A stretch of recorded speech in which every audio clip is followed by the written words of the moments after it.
لبیک یا حسین، لبیک یا حسین،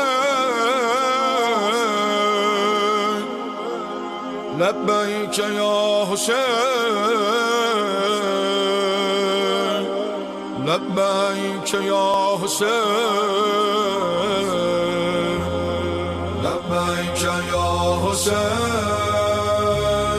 لبیک یا حسین.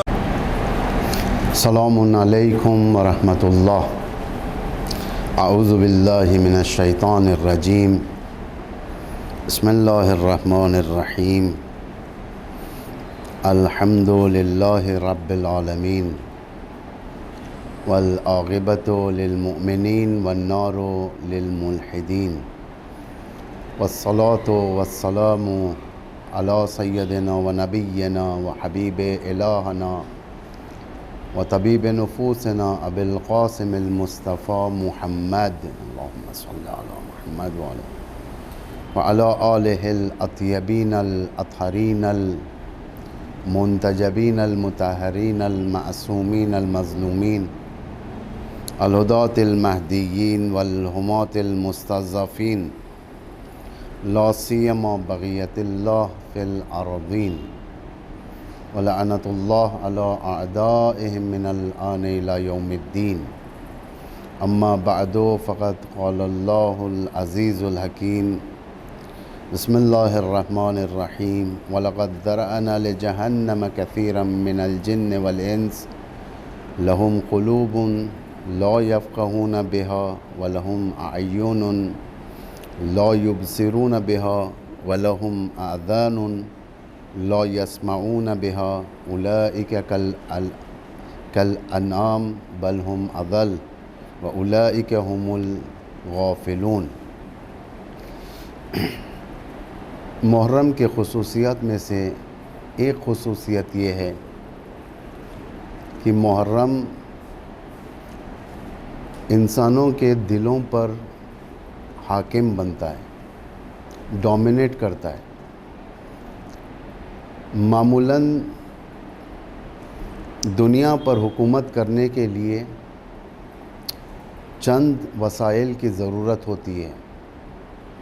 وہ وسائل یا لشکر کی شکل میں ہیں، وہ وسائل یا ہتھیار کی شکل میں ہیں، وہ وسائل جو بنائی ہوئی پالیسیز یا سیاستوں کی شکل میں حاکم بنتی ہے. لوگوں پر قوانین رائج ہو جاتے ہیں، لوگوں پر سختیاں کی جاتی ہیں.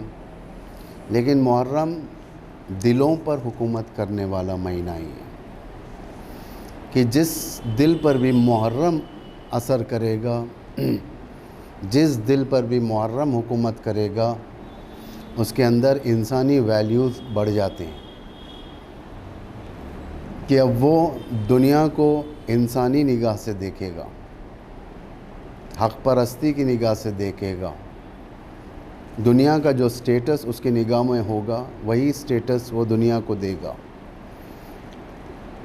دنیا اپنے من سے یا دل سے ادارہ نہیں کرے گا، بلکہ احکام الہی کے ماتحت جو انبیاء کی ذمہ داری تھی. انبیاء بھی اسی دنیا کا جز تھے، لیکن یہ دنیا سے ہٹ کر تھے، دنیا کے پالیسیز سے ہٹ کر تھے.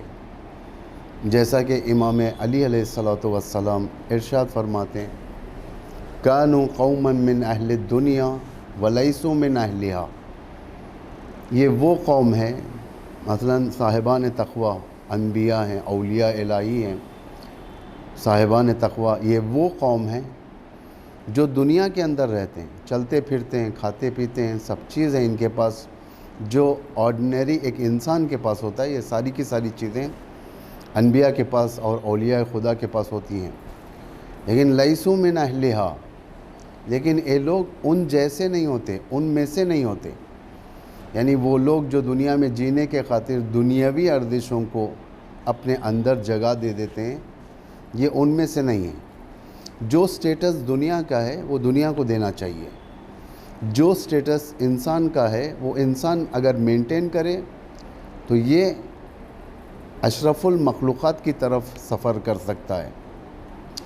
انسان کے اندر کیپیبلٹی ہے، انسان کے اندر اگر صحیح طریقے سے کوالٹیز جو جاگ جائیں، جسے اندر اللہ نے رکھ کر بھیجا ہے، ان انسٹالڈ جسے کہا جاتا ہے آج کی زبان میں کمپیوٹر کی، ان انسٹالڈ ہیں، اگر یہ انسٹال کر دیا جائے اندر انسان کے، اس کے روح کے اندر جاگ جائے، اس کے اندر قدرت اتنی زیادہ ہے کہ یہ ملائکہ سے بھی آگے بڑھ سکتا ہے۔ یہ انسان کے اندر کی قدرت، بس اس کو شیپ دینے والوں کی ضرورت ہے، ڈائریکشن دینے والوں کی ضرورت ہے۔ جب تک ان روحوں کو ڈائریکشن نہ دیا جائے، ارادوں کو ڈائریکشن نہ دیا جائے، انسان ہدف تک نہیں پہنچ سکتا۔ اس کی خلقت کے 80 سال یا 70 سال یا اس سے کم یا زیادہ ہدر ہو جائیں گے، ویسٹ ہو جائیں گے، زندگی ویسٹ ہو جائے گی۔ پیدا بھی جاہل ہوئے، مریں گے بھی جاہل، زندگی ویسٹ ہو جائے گی۔ ہمارے مذہب کی سب سے بڑی خصوصیت یہ ہے، ہمارے پاس گولڈن اپرچونٹیز ہیں، رمضان کی شکل میں، محرم و سفر کی شکل میں، جس میں انسان جہالت کو دور کر سکتا ہے۔ کیونکہ جہالت، جیسا کہ امام علی علیہ السلام کے تعبیر کے مطابق، الجہل موت الاکبر، جہالت سب سے بڑی موت ہے۔ سب سے بڑی موت، امام نے یہ نہیں بتایا کہ جہالت علم کے لحاظ سے، جہالت صرف ایک شعبے کے اندر، جہالت ہر شعبے پر حکومت کرتی ہے۔ جہالت یعنی اندھیرا پن، جب تک نور نہیں آئے گا اندھیرا حاوی رہے گا، حاکم رہے گا۔ وہ کمرہ جس کے اندر نور نہیں ہے، وہاں کی حاکمیت جہالت کے ہاتھ میں ہوتی ہے، ظلمت کے ہاتھ میں ہوتی ہے۔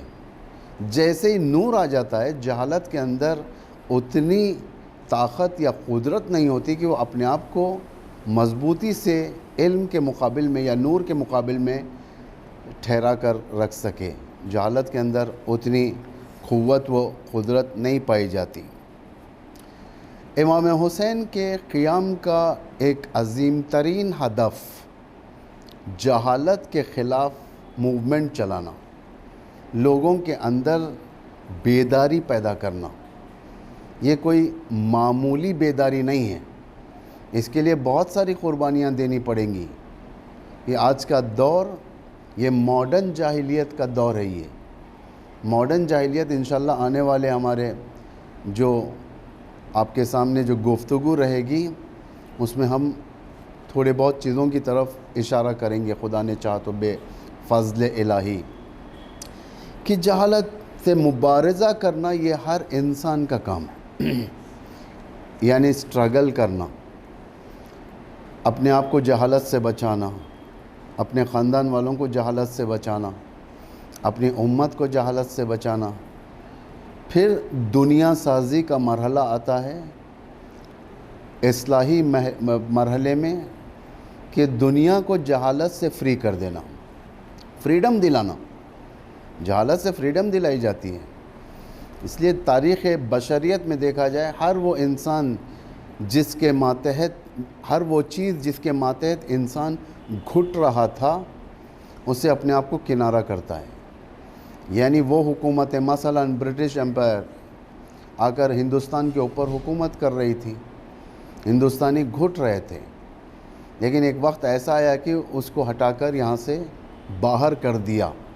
پھر اس کے بعد کی جو زندگی شروع کیا انہوں نے، ایک نارمل لائف، آزاد زندگی۔ جہالت کا کام ہے تمہیں غلامی میں جکیٹ دینا، جہالت اس کو کہتے ہیں۔ پہلے جو لفظ جہالت ہے، اس کے بارے میں ہم جانیں کہ یہ ہے کیا چیز۔ یہ قرآن نے بہت استعمال کیا ہے ان الفاظ کو۔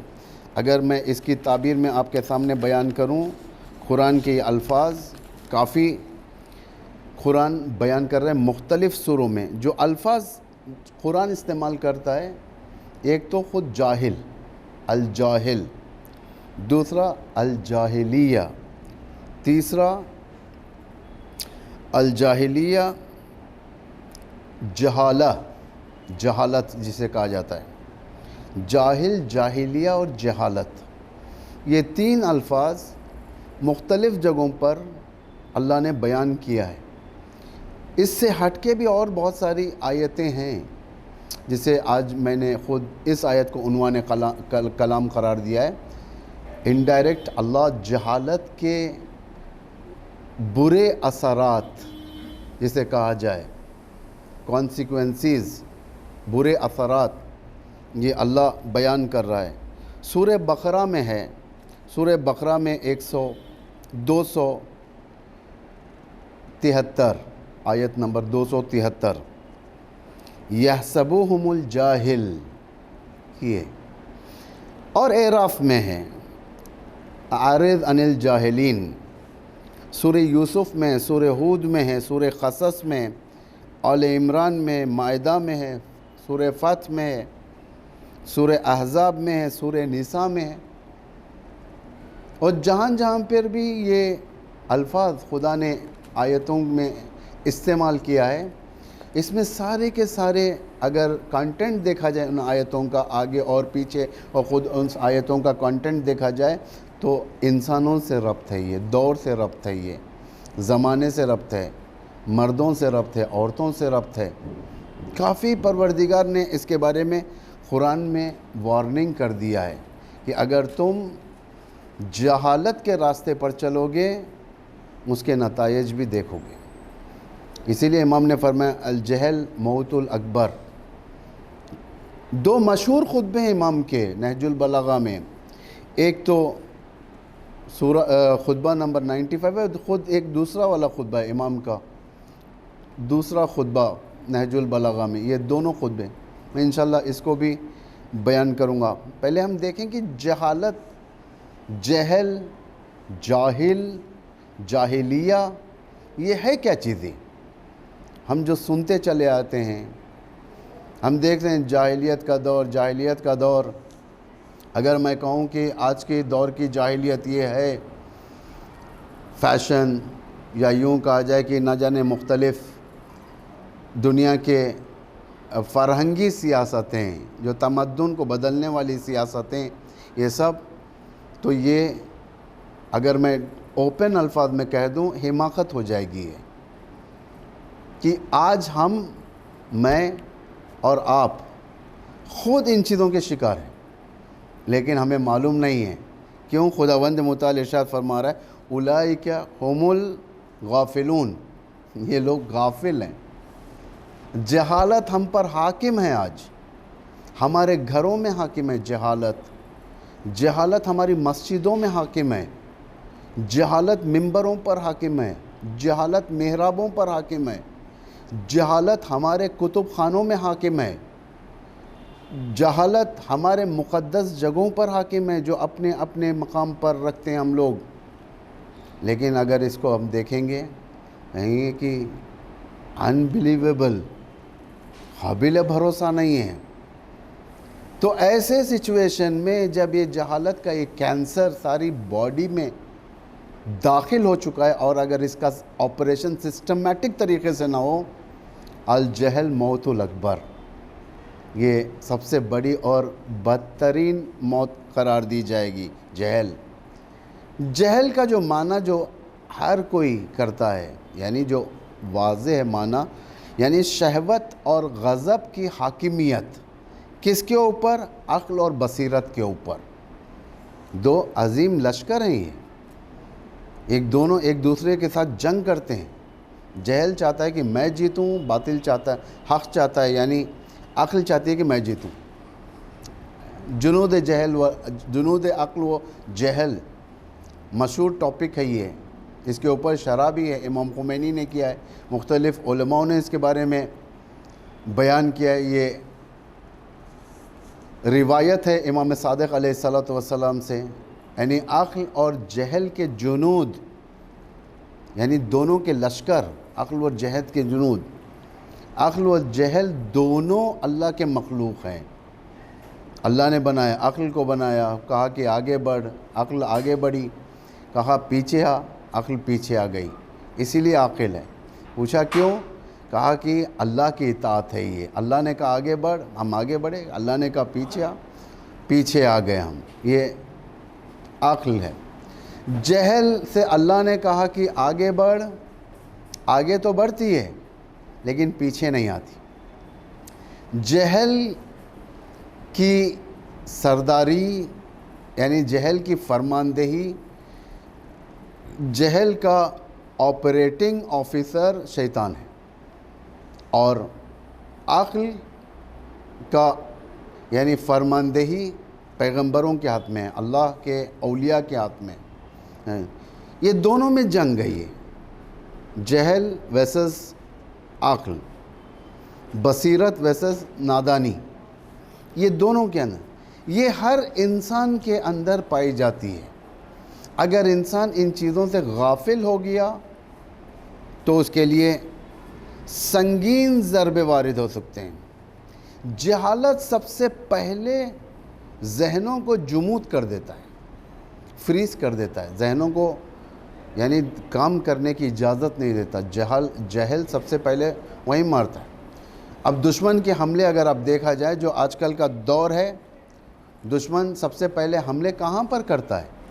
اگر دو ملکوں کے درمیان جنگ ہو جائے، آپ نے دیکھا ہوگا کہ کتنی جنگیں گزری ہیں 91 کے بعد سے، اس سے پہلے بھی 3 جنگیں، بالخصوص 91 کے بعد سے اگر آپ دیکھیں گے بڑی مثالیں، جو بڑی جنگیں عراق کے خلاف، افغانستان کے خلاف، یہ سب دشمن کے حملوں کے اگر آپ نظر رکھیں گے دشمن کو حملوں پر، دشمن انفراسٹرکچر کو ختم کرتا ہے پہلے، جہاں سے حکومتی فرمانات ہوتے ہیں، جہاں سے ملک چلایا جاتا ہے، جہاں سے ادارہ کیا جاتا ہے، دشمن کا کام ہے ان چیزوں کو پہلے حملہ کیا جائے، دفاع پر حملہ کیا جائے، انفارمیشن ٹیکنالوجی کے ان سینٹرز پر حملہ کیا جائے جہاں سے سارے کے سارے نیوز جاتے ہیں، جہاں سے سارے کے سارے آپریشنز کمانڈ ہوتے ہیں۔ یہ ساری کی ساری چیزیں مثال کے طور پر میں آپ کے سامنے بیان کر رہا ہوں۔ اسی طریقے سے جہل چاہتا ہے کہ پہلے عقل پر حملہ کریں، عقل کو فریز کر دیں تاکہ سوچنے کی صلاحیت اس کے اندر ختم ہو جائے۔ حق و باطل اس کے سامنے ہوگا لیکن سوچنے کی صلاحیت نہیں ہوگی۔ حق کیسا ہے، باطل کون ہے، اس کے کوالٹیز کیا ہیں، حق کو پہچان، حق کے ساتھ چلنے کے لیے ہمیں کیا کرنا چاہیے، باطل سے کس طریقے سے بچنا چاہیے، یہ اس کے اندر سے ختم کر دیتا ہے، یہ صلاحیت ختم ہو جاتی ہے۔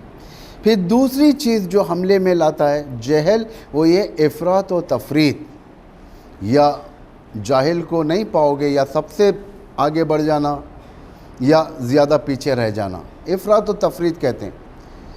جیسا کہ امام علی خود فرماتے ہیں نہج البلاغہ میں کہ جاہل کو تم نہیں پاؤ گے، یا یہ وہ کہ وہ بہت تیزی کے ساتھ آگے بڑھ جائے گا یا وہ پیچھے رہ جائے گا، اسے کہتے ہیں جاہل، افراط و تفریط کہتے ہیں اس کو۔ یہ دونوں لحاظ سے نقصان ہے، کیونکہ اہل البیت کا سب سے بڑا یوں کہا جائے کہ ان سے متمسک رہنے کا سب سے بڑا فارمولا نقطہ اعتدال۔ امام علی فرماتے ہیں نحنو نمرق الوسطی، ہم لوگ یعنی اہل البیت سینٹر پوائنٹ ہیں، جو آگے بڑھ جائے گا اسے پیچھے آنا ہے، جو پیچھے رہ جائے گا اسے ہمارے تک آ کر ملنا ہے، بالکل غدیر کی طرح سے۔ غدیر ولایت سینٹر پوائنٹ ہے، وہاں سے جو بھی آگے بڑھ جائے گا اسے پیچھے آنا ہے، اور جو پیچھے رہ گیا ہے اسے جلد آ کر ملحق ہونا ہے، یعنی اسے کہتے ہیں نقطہ اعتدال، جہاں سے ولایت وسط میں ہوتی ہے اور ولایت ان کو کنٹرول کرتی ہے، اسے کہتے ہیں۔ لیکن جاہل ایسا نہیں ہوتا، جاہل آگے بڑھ جائے گا، یا یوں کہا جائے کہ جو بھی کام کرنا ہوگا وقت سے پہلے کر دے گا، وہ بھی صحیح بات نہیں ہے، یا وقت گزرنے کے بعد انجام دے گا۔ سینٹر پوائنٹ کربلا عقل کل ہے، کربلا امام حسین کا قیام ایگزیکٹ ہے، یعنی وہ دور میں جب کہ جہالت لوگوں کے ذہنوں پر تھی، ایگزیکٹ امام حسین نے بہت بڑا درس دیا یہاں پر، یعنی نہ وقت سے پہلے قیام فرمایا آپ نے، نہ وقت کے بعد قیام فرمایا. ٹھیک ہے. سن 50 ہجری میں امام حسن کی شہادت ہوئی. ان ہیومن پالیسیز اسی وقت سے شروع ہو گئے تھے. باقاعدہ کوفے میں آ کر امیر شام نے کہا کہ مجھے تمہارے نمازوں سے ربط نہیں ہے، تمہارے روزوں سے ربط نہیں ہے، تمہارا اسلامی جو ڈھانچہ ہے، سٹرکچر ہے، اس سے میرا کوئی سروکار نہیں ہے. تم چاہے نماز پڑھو یا نہ پڑھو، روزہ رکھو یا نہ رکھو، حج کرو یا نہ کرو، مجھے اس سے کوئی لین دین نہیں ہے. مجھے تم پر حکومت کرنا ہے. یہ واضح ہے، یہ واضح ہے.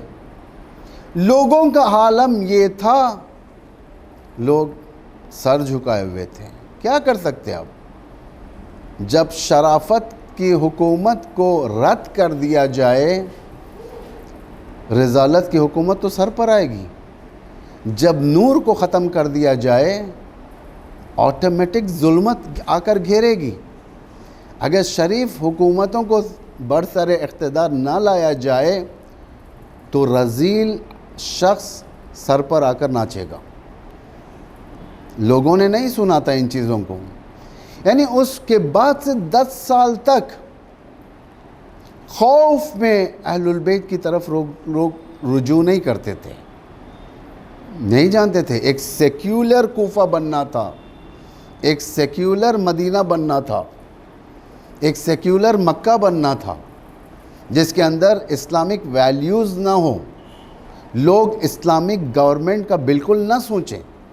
یعنی ذہنوں کو جامد کر دیا گیا تھا، یعنی ان کے ذہن فریز ہو چکے تھے کہ اب کچھ نہیں کیا جا سکتا. جہالت کا حملہ کامیاب ہو گیا جہالت یہاں پر. اسی لیے امام حسین کے اہداف میں سے یہ ایک عظیم ترین ہدف جہالت کے خلاف جنگ ہے، جہالت کے خلاف. پھر اس کے 10 سال بعد چونکہ وقت نہیں تھا، امام کی ڈیل تھی اس وقت جنگ صفین پارٹ 2 کے بعد امام قیام نہیں کرتے. جب وہ دور ختم ہو گیا، ڈیل ختم ہو گئی، معاویہ ختم ہو گیا، اس کے بعد امام قیام کرتے ہیں. اس وقت لوگ سوچ رہے تھے کیا کریں، آیا یہ صحیح ہے یا نہیں ہے، آپ جو کرنے جا رہے ہیں صحیح ہے یا نہیں ہے. امام حسین کو مشورے دینا، امام حسین کو ایڈوائز کرنا، یہ پالیسی رہی لوگوں کی. اس لیے سمجھ میں نہیں آ رہا تھا. جو انسان، کسی انسان کو اگر تو انقلاب سمجھ میں نہ آئے، نہضت سمجھ میں نہ آئے، وہ توجیہ کرنے لگے گا کہ نہیں اس طریقے سے مت کریں، آپ تھوڑی دیر بیٹھ جائیں، تھوڑا اس وقت پولیٹیکل گرمیاں چل رہی ہیں، ہو سکتا ہے بعد میں دوبارہ برابر ہو جائے، سٹیبل ہو جائے. اس وقت گرد سیاست کا اوپر ہے، جب بیٹھ جائے گا تو سب آرام ہو جائے گا. اس کے بعد آپ مدینہ آ جائیں، مدینہ چلے جائیں. اس کے بعد یمن سے آ جائیں واپس. یمن جانے کو کہہ رہے تھے، کوئی کہیں جانے کو کہہ رہے تھے. اس طریقے کے لوگوں نے، لیکن قیام کو نہیں سمجھا لوگوں نے. قیام ہو گیا 61 ہجری کا قیام آن ٹائم. اس کے بعد لوگوں کے آنکھیں جب کھلی تو بیدار ہو کر دوسرے قیاموں کی طرف گئے.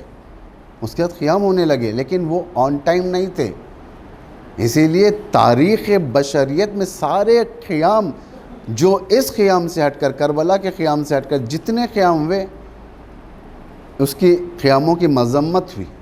توابین کا قیام ہوا، بڑے بڑے سکالرز اس کے اندر تھے، لیکن آن ٹائم نہیں تھے. لوگ ختم ہو گئے، قیام فیلئر ہو گیا، وہ قیام خنثی کر دیا گیا.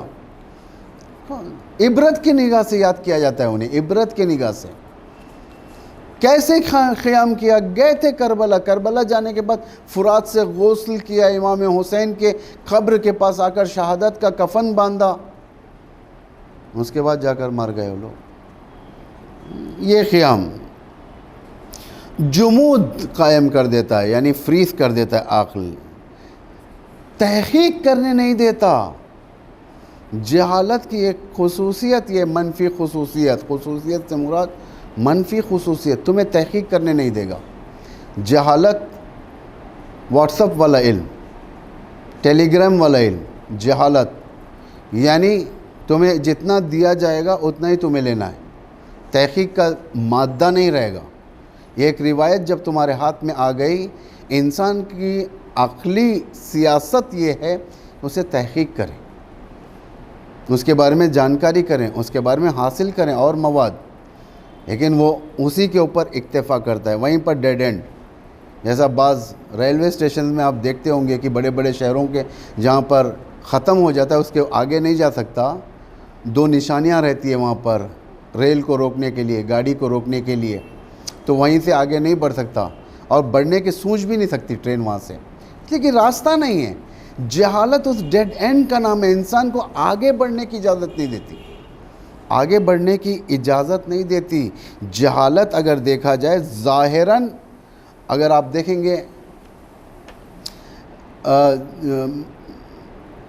جہالت کے اقسام ہیں، مثلا جاہلیت الاولیٰ، جیسا کہ خداوند متعال ارشاد فرمایا سورہ احزاب کی آیت 33 سورہ احزاب میں، وہی آیت جس آیت کے آخری حصے میں انما یرید اللہ لیذھب عنکم الرجس اہل البیت، جو اسی آیت کا ابتدائی حصہ وَلَا تَبَرَّجْنَ تَبَرُّجَ الْجَاهِلِيَّةِ الْأُولَىٰ۔ البتہ یہ آیت یعنی ان عورتوں کے لیے تھی جو صدر اسلام جن کا حجاب صحیح نہیں تھا، بد حجابی، بے حجابی، یعنی ان کے لیے وَلَا تَبَرَّجْنَ تَبَرُّجَ الْجَاهِلِيَّةِ، یعنی جاہلیت الاولیٰ، فرسٹ جنریشن جاہلیت کی، ان کی اتباع نہیں کرو۔ جاہلیت کی فرسٹ جنریشن شروع کہاں سے ہوئی، ختم کہاں پر ہو رہی ہے، اور سیکنڈ جنریشن کہاں سے کہاں تک ہے، یہ سب سے بڑا سوال ہے۔ فرسٹ جنریشن جاہلیت کا خود آدم کے بیٹوں کے بعد سے شروع ہو گیا تھا، بتوں کو بنانا، یعنی زمین کے ہسٹری میں فرسٹ ٹائم ایک انسانی بت بناتا ہے، انسانی بت، کس کے شکل میں؟ آدم کے فرزندوں کے شکل میں۔ نوح کا دور، حضرت ابراہیم کا دور، حضرت عیسیٰ کا دور، یہ یعنی پیغمبر کے دور تک جو کنیکٹ دور تھا وہ آدم کے بعد سے یعنی پیغمبر کے دور تک، یہ جاہلیت الاولیٰ کا دور ہے، یہ فرسٹ جنریشن جاہلیت کی۔ 6ویں امام کے بارے میں سامنے جب یہ آیت پڑھی گئی تھی وَلَا تَبَرَّجْنَ تَبَرُّجَ الْجَاهِلِيَّةِ الْأُولَىٰ، تو امام نے فرمایا کہ اس آیت کے مطابق ایک سیکنڈری جاہلیت بھی ہے، یعنی اپ گریڈڈ جنریشن جاہلیت کا، یہ آخر الزمان کی، آخر الزمان خود پیغمبر آخر الزمان کے بعد والی جاہلیت، یعنی خود پیغمبر کو کہتے ہیں پیغمبر آخر الزمان، پیغمبر آخر الزمان یعنی اس کے بعد کا دور آخر الزمان کا دور ہے۔ یہ وہ دور ہو یا یہ دور جب کہ ہم یہاں پر بیٹھے ہوئے ہیں آج کے دور میں، یہ دور آخر الزمان ہوگا۔ کب تک چلے گا یہ دور؟ یہ دور پیغمبر آخر الزمان کا کنیکٹ ہوگا امام آخر الزمان تک، یعنی یہ 2 دور جاہلیت کے ہیں، فرسٹ سیکنڈ۔ لیکن اس دور کو خاص طور سے جاہلیت نوین یعنی نیو جاہلیت یعنی ماڈرن جاہلیت کا نام دیا گیا ہے۔ ماڈرن جاہلیت، پہلے کی جاہلیت میں علم نہیں تھا، علم دشمن لوگ تھے، علم سے دوست نہیں تھے وہ لوگ، یہ لوگ جادوگری کے پیچھے بھاگنے والے لوگ تھے، علم حاصل کرنے والے لوگ نہیں تھے، یہ لوگ قتل و غارت کے پیچھے جاتے تھے، یہ لوگ بردہ یعنی غلام فروشی، غلام خریدی، اس کے پیچھے جاتے تھے، غلامی کا دور، غلاموں کو خریدنا، غلاموں کو بیچنا۔ عورت کا سٹیٹس کیا تھا اس دور میں؟ عورت کا سٹیٹس گفٹ کے طور پر تھا، یعنی کسی قبیلے کو منوانا ہے عورت گفٹ کرو، کہیں پر جنگ بھی عورت کو کنیز بناؤ، بیچو، یعنی عورت کا سٹیٹس یہ تھا جاہلیت الاولیٰ کا۔ جاہلیت اخرى کا سٹیٹس عورت کا بدل گیا، ماڈل میں لایا گیا اسے، یعنی ایڈورٹائز کا مارکیٹنگ کرنے میں، ایڈورٹائز میں عورت کو استعمال کیا گیا۔ بہت ساری چیزیں انشاءاللہ آئندہ کے مراحل میں ہم آپ کو نا امید نہیں کریں گے، ان چیزوں کو بھی آپ کے سامنے بیان کریں گے، لیکن فعلاً یہ جو جاہلیت کے بیسکس ہیں جو ہمیں اس سے آشنائی حاصل کرنا بہت ضروری ہے، کیونکہ قیام اہداف حسینی میں سے یہ بڑا ہدف تھا یہ، اس دور میں جاہلیت کے دور میں یہ سب ہوتا تھا، علم نہیں ہوتا تھا.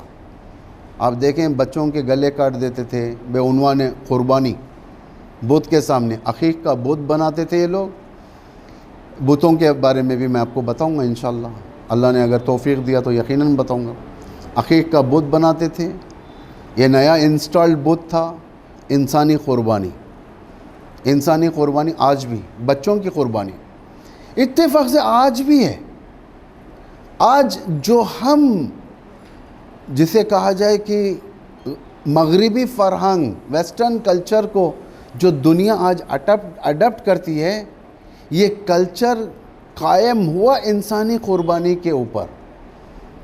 جیسا کہ میں پہلے بھی آپ کے سامنے بیان کر چکا ہوں، امریکہ میں بوہیمین گروو جہاں پہ دنیا کے بڑے یعنی سیکرٹ سوسائٹی آف فری مینسنری کے سرداران جمع ہوتے ہیں وہاں پر، اور انسانی قربانی کو پیش کرتے ہیں. بچوں کو آگ میں زندہ جلاتے ہیں، ان کے ہاتھوں کو باندھ دیتے ہیں، پیروں کو باندھ دیتے ہیں زنجیروں سے، اور اسی عالم میں آگ میں پھینک دیتے ہیں. یہ آج بھی ہے.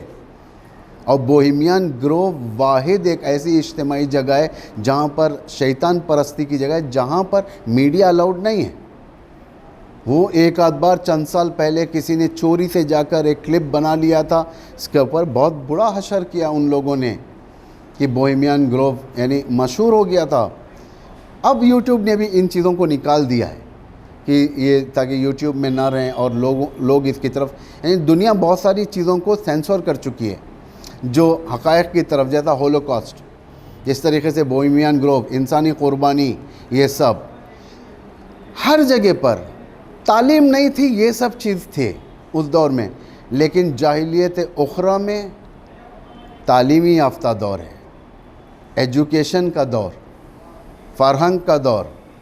یعنی انسان ایک ایسے زبان کو اپنی میراث بنائے گا جس کے ذریعے سے دنیا میں اس کے لیے اسباب عزت فراہم کرے گی.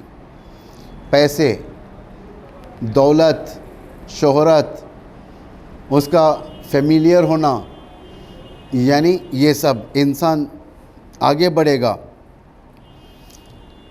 یہ حاکم کرے گی. اگر ہم کہیں گے کہ بھائی اس دور کے اندر جاہلیت ہے، لوگ کہیں گے کہ آج کا دور ایجوکیٹڈ دور ہے، اتنے سارے انسٹیٹیوشنز ہیں، سکولز ہیں، مدرسے ہیں، یونیورسٹیز ہیں، یہ کون سی بات ہوگی جاہلیت اخری؟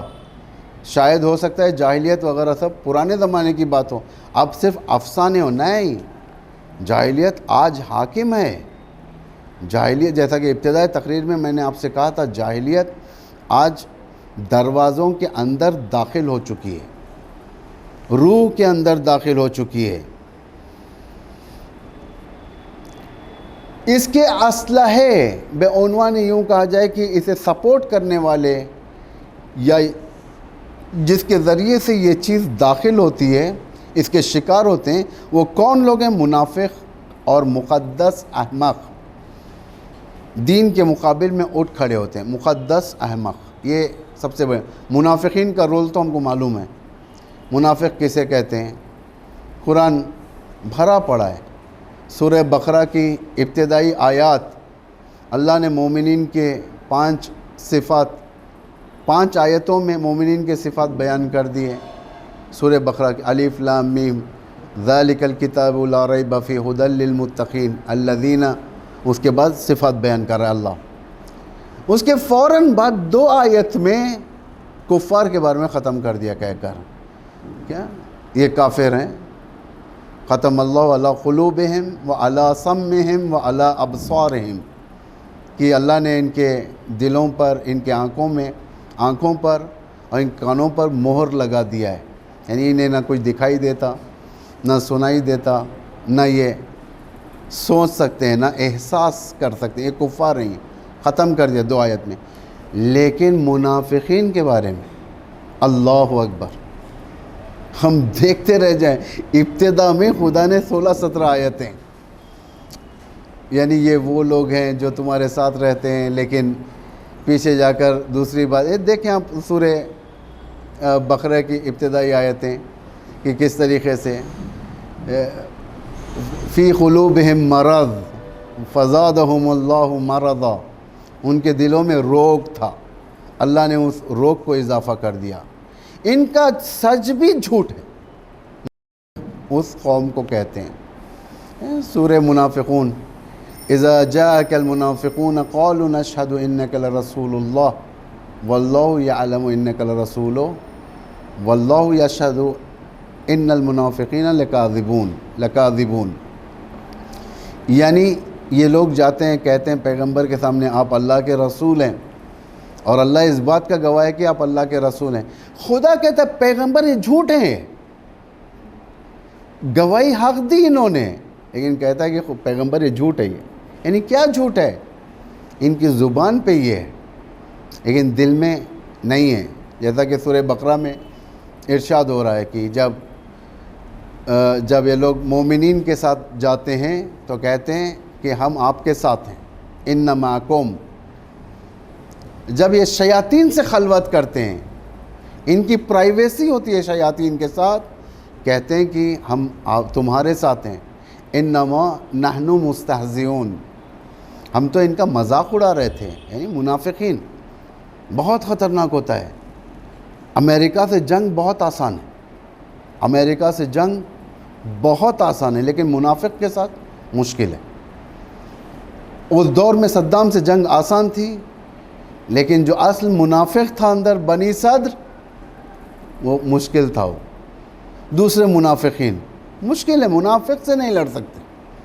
منافق ایک اندر کینسر ہے، یہ جو تمہیں جب تک ختم نہ کرے باہر نہیں نکلنے والا۔ یہ یعنی منافق چاہتا ہے کہ تمہیں دور کر دے۔ وَلَئِن رَجَعْنَا إِلَى الْمَدِينَةِ، ہمیں دوبارہ مدینے کی طرف، شہر کی طرف جانے دو، ہم انہیں باہر کر دیں گے۔ پیغمبر کے ساتھ لشکر میں رہ کر، پیغمبر کے ساتھ خیمے میں رہ کر، پیغمبر کے اردوگاہ یعنی کیمپ میں رہ کر یہ لوگ تمنا کرتے تھے ہم ایک بار چلے جائیں گے۔ یعنی انہیں معلوم تھا جو دشمن پاورز ہیں ان کے ذریعے سے ہم لوگ ان کی انرجی لے کر یا ان کو ان سے لڑوانے کے بعد جب یہ ویک ہو جائیں گے تو ہم مدینہ جانے کے بعد یا شہر میں جانے کے بعد انہیں باہر کر ڈالیں گے۔ باہر یہ مشکل ہو جاتا ہے منافق۔ میں نے کل بتایا تھا 3 ایشوز بنی اسرائیل کے بدترین ایشوز، یعنی ایک قارون، دوسرا سامری اور تیسرا بعلم بورا۔ قارون اور سامری دونوں ریلیٹیو تھے، حضرت موسیٰ کے ریلیٹیو تھے۔ سامری اور بعلم بورا یہ قوم کے مبلغ تھے یہ سب، لیکن نفاق ان کے اندر آ گیا تھا، ساری قوم کو برباد کر دیا انہوں نے۔ کتنی دیر کے لیے موسیٰ غائب ہوئے تھے؟ 30 دن آفیشیلی جب موسیٰ گئے تھے اللہ نے کہہ کر بلایا تھا کہ 30 ڈیز، 30 دن کے لیے تم ہمارے پاس آؤ۔ سلاسینہ ہے نا قرآن میں، 30 دن جب گئے تو اللہ نے ایکسٹینڈ کر دیا اور 10 دن، اور 10 دن۔ جب واپس یہی موسیٰ 40 دن بعد جب قوم میں آئے، 40 سال نہیں، 40 دن، 40 دن کے بعد جب قوم میں آئے، عالم کیا تھا قوم کا؟ بچھڑا، سونے کا بچھڑا، اجلن جسدن لہو خوار، یعنی ایک ایسا بچھڑا جو آواز نکلتی تھی، لوگوں کو بہکا دیا تھا، تفکر کا مادہ ختم کر دیا تھا۔ جہل سب سے پہلے فریز کر دیتا ہے عقل کو۔ بنی اسرائیل کے ساتھ یہی تھا، یہی ایشو خطرناک ترین ایشو تھا۔ ان کا ذہن فریز ہو گیا تھا، ان کے ذہن میں صرف ظاہر سازی تھی۔ یعنی ظاہر کیا تھا؟ ظاہر دیکھنے والا ظاہر بین ہوتا ہے، جاہل ظاہر بین ہوتا ہے۔ نادان جہل کو برطرف کرنے کی بھی کوشش نہیں کرتا۔ ایک جاہل ہوتا ہے، جاہل مانتا ہوں نادان ہے، پڑھا لکھا نہیں ہے، لیکن کم از کم جہل کو برطرف کرتا ہے، علم حاصل کرتا ہے، جاتا ہے، سوال کرتا ہے، قرآن کے بتائے ہوئے نسخے پر عمل کرتا ہے۔ فَاسْأَلُوا أَهْلَ الذِّكْرِ إِن كُنتُمْ لَا تَعْلَمُونَ، کہ اسے معلوم ہے کہ اگر مجھے نہیں معلوم ہے مسئلہ، میں جا کے دریافت کروں، اپنی جہالت کو دور کروں۔ ایک جاہل ہی ہے، ایک جاہل وہ جو خود جہل پالتا ہے اپنے اندر لیکن جہالت کو دور بھی نہیں کرتا، کوشش بھی نہیں کرتا۔ آسان ہو گیا، آج ٹیکنالوجی نے آپ کے کام کو آسان کر دیا ہے۔ احکام کے بارے میں اگر انسان کنفیوزڈ ہے ہمیں اس معاملے میں کیا کرنا ہے، کم از کم مولانا گوگلز کے اندر میں اگر ٹائپ کر دیں کہ مجھے اس مسئلے کا جواب چاہیے، گوگلز آپ کے سامنے 10 مراجعوں کے پورے مسائل پیش کر دے۔ اتنا آسان ہو گیا۔ پھر بھی جاہل کا کام ہے تحقیق نہیں کرنا۔ بنی اسرائیل کا یہی حالت تھی، بنی اسرائیل کی یہی حالت تھی۔ نبی نے اتنا حکومت کیا ان کے اوپر، بنی اسرائیل پر، بڑے بڑے معجزے دیکھے تھے یہ، موسیٰ کے، حضرت موسیٰ کے معجزے دیکھے تھے، دریا کا شگافت ہونا دیکھے تھے، لشکر کی فرعون کا لشکر غرق ہونا دیکھا تھا انہوں نے، آسمانی عذابوں کو دیکھا تھا انہوں نے۔ ہر چیز دیکھنے کے باوجود جب دریا کے اس پار آئے، یہ لوگ اپنی اصلیت پر آ گئے۔ بچھڑا بنایا اس نے، انہوں نے تحقیق نہیں کیا، ایک ایک چیز سامری ان سے کروایا۔ سامری نے کہا کہ اس کے سامنے سجدہ کرو، لوگوں نے سجدہ کر دیا۔ کسی نے یہ نہیں پوچھا کہ موسیٰ نے تو ہمیں منع کیا ان چیزوں کی طرف، ہمیں جاہل کہا تھا موسیٰ نے بت پرستی سے، بت پرستی کے مسئلے میں۔ بت پرستی جو جہالت کا سب سے بڑا ہتھیار ہے۔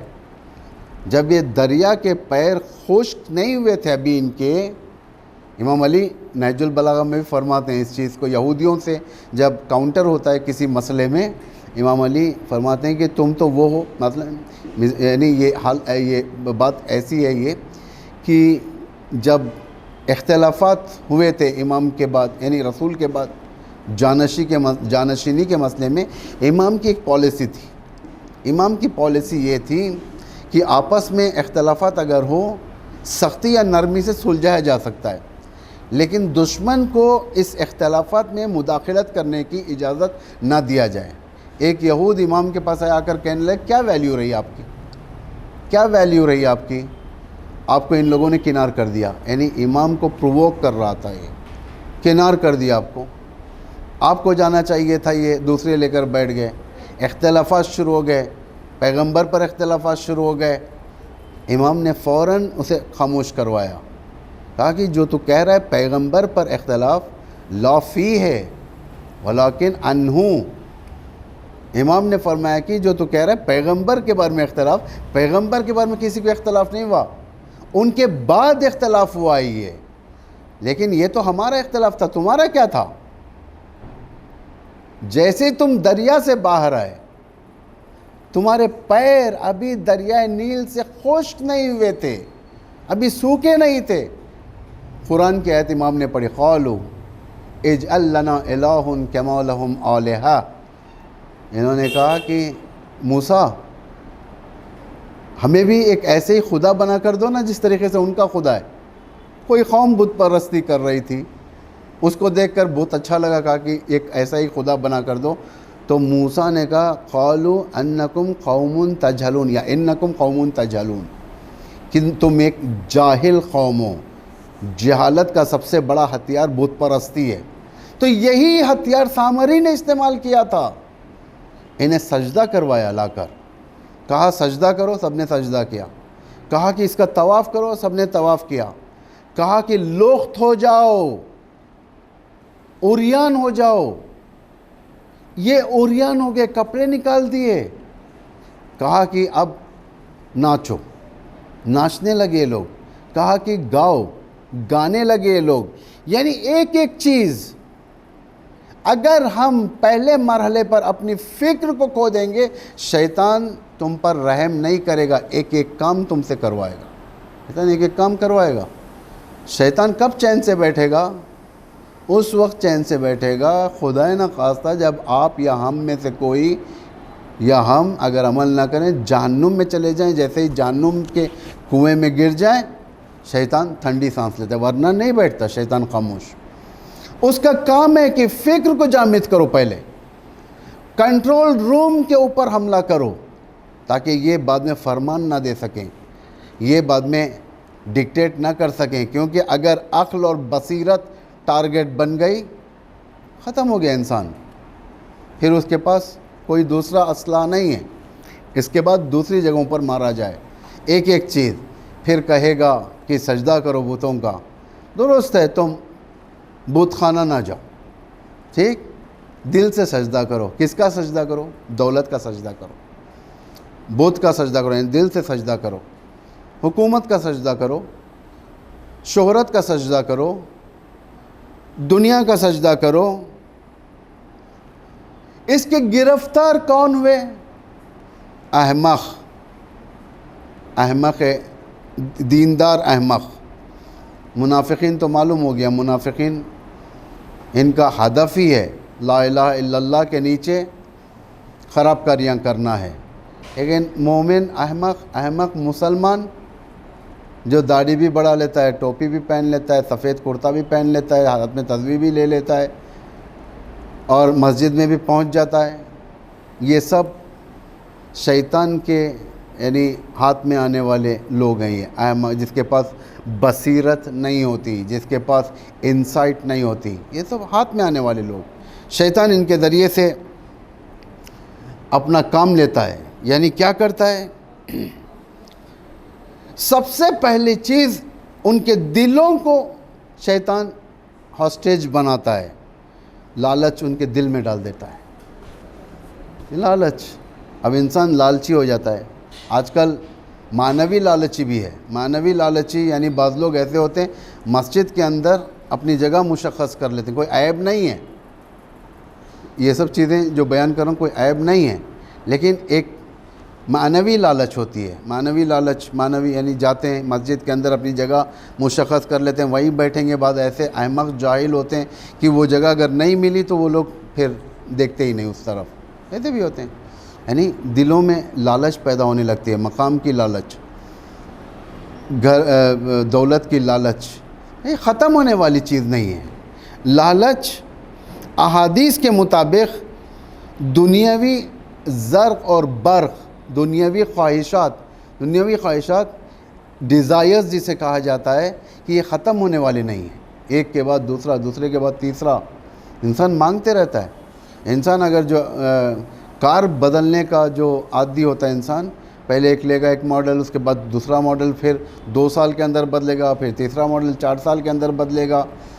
یہ ڈیزائرز یہ کھینچتے رہتے ہیں, آگے کی طرف لے کر جاتے رہتے ہیں. ایک انسان حکومت میں بھی ویسے ہی ہے, یعنی مختلف چیزوں میں.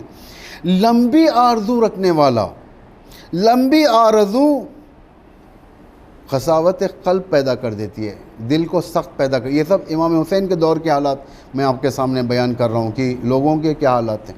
مقدس نما جو جاہل تھے ان کے حالات کیا تھے. یہ لمبی آرزویں تھیں, ان کے دل وسیع القلب ہو چکے تھے لوگ. مجھے لمبا جینا ہے, مجھے اب جنگ نہیں چاہیے, البقا البقا کے نعرے. امام کے ساتھ نہیں چلیں گے اس لیے کہ امام صرف جنگوں کی میراث ہو چکی ہے. یہ عالم تھا. امام علی کے 3 دور کے 3 جنگیں, امام حسن کی دور کی 1 جنگ, اور نامناسب حالات, خطرناک ترین حالات امام حسن کے دور کے. ایک نفاق اوج پر پہنچنے کا نام تھا, یعنی پیک تھی نفاق کی اس وقت. ان کو یقین ہو چکا تھا کہ اگر ہم تھوڑی دیر اور اس مقام پر تھوڑا زور دیں گے, حسن ابن علی ختم ہو جائیں گے, اہل البیت کا خاندان ختم ہو جائے گا. اس پیک پر تھی. اگر صلح امام حسن نہ ہوتا تو یہ سارے کے سارے منافقین جو پلاننگ ہو چکی تھی وہ اپنے ہدف تک پہنچ چکے تھے. یہ یعنی اتنے وہ تھے. لمبی آرزو, جینے کی آرزو, اس حساب سے مال جمع کرنا. میں نے پرسوں کی تقریر میں آپ کے سامنے بیان کیا تھا, زبیر بن عوام کے اموال, پراپرٹیز, طلحے کی پراپرٹیز, اور عبداللہ ابن مسعود کی پراپرٹیز. یہ سب جو یعنی اس دور میں بلینرز تھے لوگ, اموال, لیکن مقدس. خلافت میں ایکٹیو رول تھا ان لوگوں کا. یا تو کنگ میکر تھے یا خود کنگ بننا چاہ رہے تھے. دوسرے حاکم جن کی پراپرٹیز مشہور ہیں, جسے اسلام کی طرف انہوں نے بالکل توجہ نہیں دیا, ان کے رشتہ دار کھانے لگے, کھینچ کھینچ کر کھانے لگے. جیسا امام فرماتے ہیں ما حنین و حنین الی ان قام ثالث القوم. ان کے آپس کے جھگڑوں میں ایک تیسری قوم آ گئی تھی. یغزمون مال اللہ، یعنی اللہ کے مال کو کھا رہے تھے. یہ لوگ بری طریقے سے کھا رہے تھے، بہت زیادہ پیسہ تھا. اسلام فقیر نہیں ہے، آج بھی فقیر نہیں ہے اسلام. اسلام کے اندر یوٹیلائزیشن میں خیانت ہوئی ہے پیسوں میں، ورنہ اسلام دولت مند مذہب ہے، فقیر مذہب نہیں ہے اسلام. اسلام دولت مند. اگر آپ اوائل اسلام دیکھیں گے، بے حساب دولت تھی اسلام کے پاس، بے حساب. لوگوں کی پاورٹی کو دور کر سکتے تھے. اگر نظام امامت اگر حاکم ہوتا، وہی ایجنڈا ہوتا امام حسن کا، امام علی کا، امام حسن کا، امام حسین کا، وہی ہوتا جو آج امام زمانہ کا ہے. یعنی پاورٹی فری زمین، پاورٹی فری، بغیر یعنی کوئی غربت کا، کہیں سے بھی غربت نہ ہو، کہیں پر بھی غربت نہ ہو. ایک مذہب و ملل نہیں تمام دنیا میں، چاہے وہ انگریز ہوں، چاہے وہ کالے ہوں، چاہے وہ گورے ہوں، چاہے وہ کسی اور فرہنگ سے تعلق رکھنے والے ہو. امام کا کام قیام عدالت ہے. یہ اسلام کے پاس دولت کی کمی نہیں تھی، صرف اور صرف یوٹیلائزیشن میں خیانت ہوئی ہمیشہ اسلام میں. یعنی اسلام پیسوں کو یوٹیلائز کیا گیا تھا، وہ خیانت کیا تھا انہوں نے. اس کے آڑ میں انہوں نے بہت سارے کاموں کو بدلا، حرام کو حلال کیا، حلال کو حرام کیا. جیسا آج ہوتا ہے، بہت سارے آرگنائزیشنز ہوتے ہیں، اوقاف ہوتے ہیں، بہت سارے ٹرسٹ ہوتے ہیں جہاں پر منی سوینڈلنگ کا ایک بڑا ہڈن ایجنڈا ہوتا ہے. پیسہ کھاتے ہیں لوگ دکانوں کے ذریعے سے، لیز پہ دینے کے ذریعے سے، نہ جانے مختلف طریقے ہوتے ہیں کھانے کے. اوقاف سب سے بڑا مرحلہ ہے یعنی اسلامک انکم کا، جہاں پر سب سے بڑی خیانت اوقاف میں ہوتی ہے. سب سے بڑی خیانت ہے یہ صرف ایک جگہ کی بات نہیں ہے، سارے ہندوستان کے اندر، ہندوستان کے باہر اوقاف اتنا حساس مقام ہے. یہ ہم غریب نہیں ہیں. اسلام کے اندر یوٹیلائزیشن میں خیانت ہوئی ہے. تو یہ ساری چیزیں. اور تیسرا اور آخری آپ کے سامنے بیان کر آپ کی زحمت کو آج میں ختم کرتا ہوں. یہ حقیقت، جاہل حقیقت سے غافل ہو جاتا ہے. مقدس نما داڑھی رکھ لینے سے، اچھے کپڑے، اسلامی کپڑے پہن لینے سے، گھر کے اندر اسلامک ماحول یا یوں کہا جائے کہ اسلام کا کلچر رکھ لینے سے یہ رول آؤٹ نہیں کر سکتے ہم مقدس نما کو. یعنی یہ حقیقت سے غافل ہو جاتے ہیں. ان کو معلوم نہیں ہوتا بھائی دشمن کون ہے، دوست کون ہے، دشمن کیا ہمارے خلاف پلاننگ کر رہا ہے، ہمیں اس کے توڑ کیا کرنا چاہیے، انہیں معلوم نہیں ہوتا. یہ اگر دشمن حملہ کرے گا ان پر، بجائے کہ یہ جائیں قانونی کارروائی کریں، بجائے کہ یہ جائیں اور کچھ دشمن کا توڑ دیکھیں، مقدس نما کا لوگ یہی ہوتا ہے کہ اللہ پر شکایت کے دفتر کھول لیتے ہیں. یعنی جان ماز کا سہارا لیتے ہیں. معنوی سہارا ضروری ہے، لیکن جس وقت تم پلاننگ کرو زمین پر، اس کے بعد جاؤ اللہ سے کہو کہ خدایا میں نے کام کر دیا ہے، اب تو برکت دے، اس ظالم سے نجات دے. دیکھیں آپ انقلاب اسلامی کی، انقلاب اسلامی اگر وہاں پہ اتنے مراجع ہیں ہمارے پاس، اور کیسے کیسے مراجع ہیں عالی شان. ایک بدوا کر دیں تو ختم ہو جائے، پورا معاملہ ختم ہو جائے گا، ایک بدوا. لیکن نہیں، صرف ان چیزوں کے اوپر نہیں، یہ خود میدان میں آئے، دشمن کے سازشوں کو دیکھا، اس کے خلاف عمل کیا، لوگوں کو بیدار کیا، لوگوں کو آشنائی دلوائی حقائق سے. اس کے بعد دعا بھی کرتے ہیں. دیکھیں جمکران کتنی بھری ہوئی ہوتی ہے. لوگ جب جاتے ہیں چاہتے ہیں کہ منگل کے دن ہم جمکران میں رہیں، اور جب جمکران جاتے ہیں جو دعا ہم گھروں کے اندر بیٹھ کر تیز رفتار میں دعائے توسل کو 5-6 منٹ میں ختم کرتے ہیں، وہ لوگ رو رو کر پڑھتے ہیں، 1 گھنٹہ لیتے ہیں دعا ختم کرنے. یعنی ایک رابطہ قائم کرتے ہیں، معنوی رابطہ. حرم کے اندر جب جاتے ہیں کہتے ہیں کہ شب جمعہ ہم حرم امام رضا میں رہیں گے، وہاں کی دعائے کمیل سنیں گے. حرم مولا ابا عبداللہ الحسین میں جا کر دعائے کمیل سنیں گے.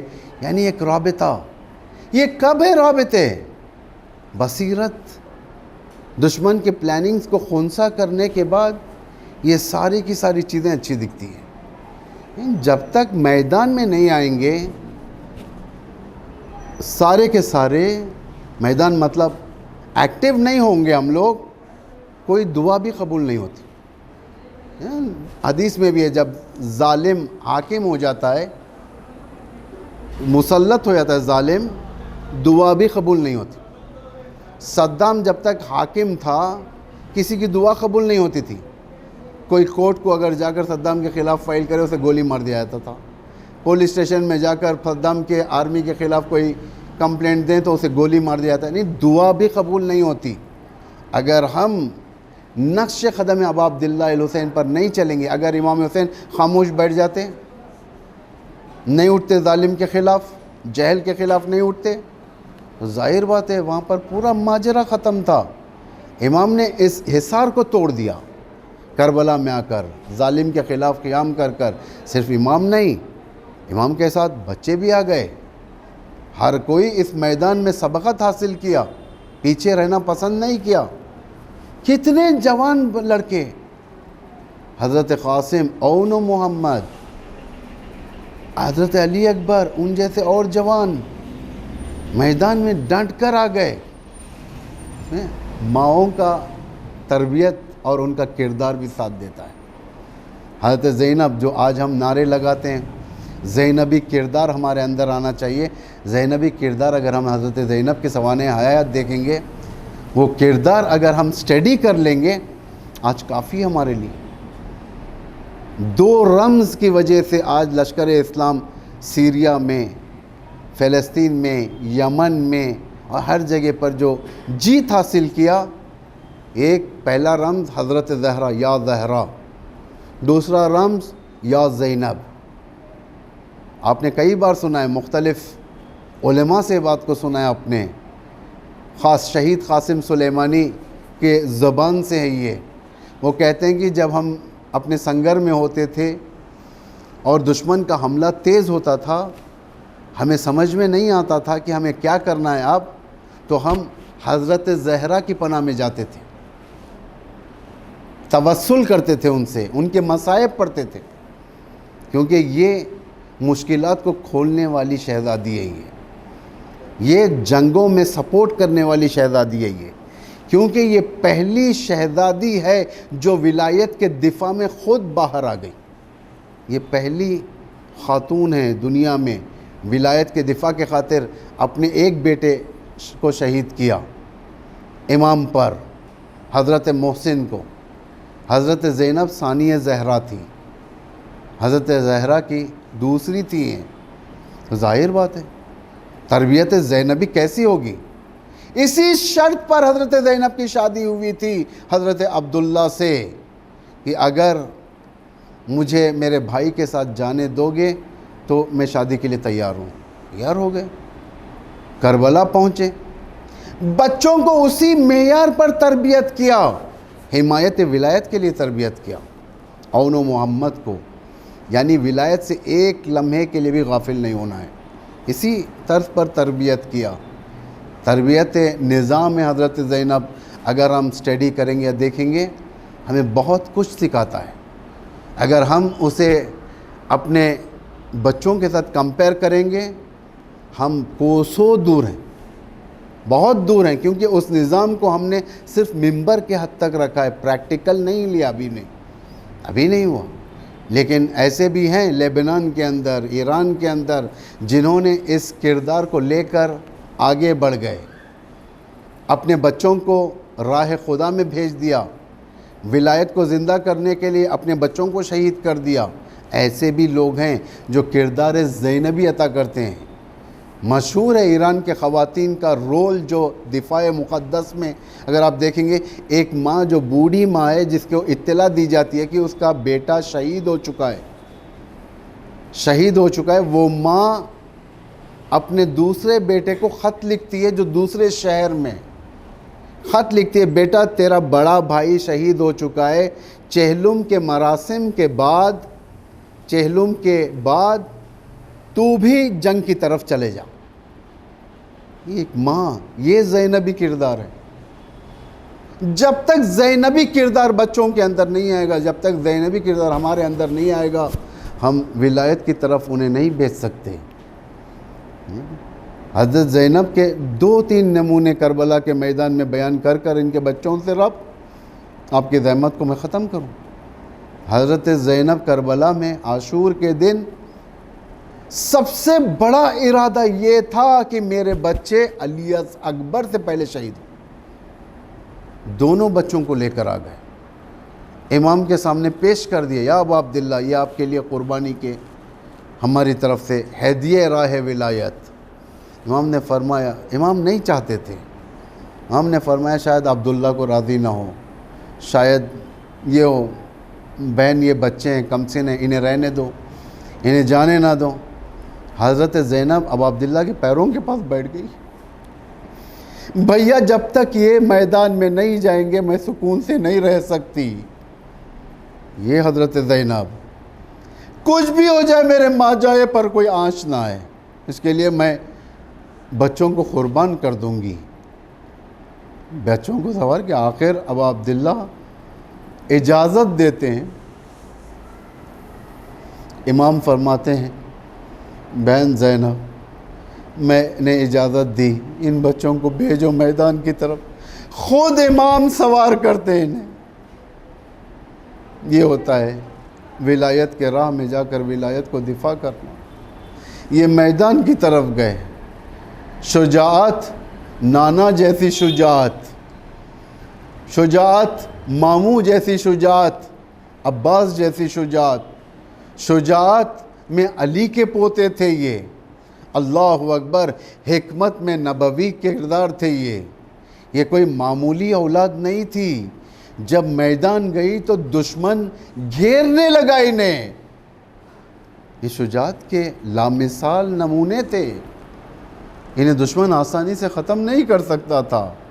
لیکن ایک وقت وہ آیا، عمر سعد نے کہا کہ ان دونوں بھائیوں کو الگ کرو، انہیں الگ کر کر مارو۔ بس ایسے ہی کیا، تھوڑی دیر میں یہ دونوں جوان ایک دوسرے سے جدا ہو گئے۔ وقت یہ آیا کہ اب تیروں کی بارش شروع ہو گئی۔ اللہ اللہ، اون گھوڑے سے نیچے آئے، آخری سلام بھیجا۔ وہاں سے محمد نے دیکھا کہ اون کا گھوڑا تنہا ہو چکا ہے، بس آگے بڑھنے کی کوشش کی اپنے بھائی کے پاس۔ ایک دشمن نے حملہ کیا، سر پر سر سنبھال نہ سکا، یہ گھوڑے سے نیچے آئے، دونوں بھائی گھوڑوں کے ٹاپوں کے اطراف دشمن تلواروں سے حملے کرنے لگے۔ اللہ اللہ، یہ دونوں بھائی کا دم وہیں پر ٹوٹ گیا۔ حسین ابن علی میدان پہنچے، ان دونوں جنازوں کو لے کر کھینچتے ہوئے قیام کی طرف نکلے۔ قیام میں عالم یہ تھا، ساری بیویاں جب سنتی ہیں زینب کے یہ 2 بچے شہید ہو گئے، باہر آئے ان کا استقبال کرنے کے لیے، لیکن کہیں پر بھی حضرت زینب نظر نہ آئی۔ وہ زینب جو ہر جنازے پر بھائی کے ساتھ گریا کرتی تھی، اپنے بچوں کے جنازے میں نہ آئی۔ حسین ابا عبداللہ نے کبھی بائیں طرف دیکھا، کبھی دائیں طرف، میری بہن زینب کہاں ہے؟ جب جا کر خیمے کا پردہ ہٹایا، زینب شکر الہی کے سجدے میں ہے، خدایا یہ میری قربانی کو قبول کر لے، میرے بھائی پر 2 قربانی کیا، میں ہر چیز قربان کر سکتی ہوں۔ اللہ لعنت اللہ علی القوم الظالمین، سیعلم الذین ظلموا ای منقلب ینقلبون۔ خداوندہ اسلام و مسلمین کی حمایت و نصرت فرما، جہاں جہاں پر بھی مومنین ہیں ان کی جان مال عزت آبرو کی حفاظت فرما، دشمنان اسلام کو سرنگون فرما، دشمنان سر تخت اسلام کو نیست و نابود فرما۔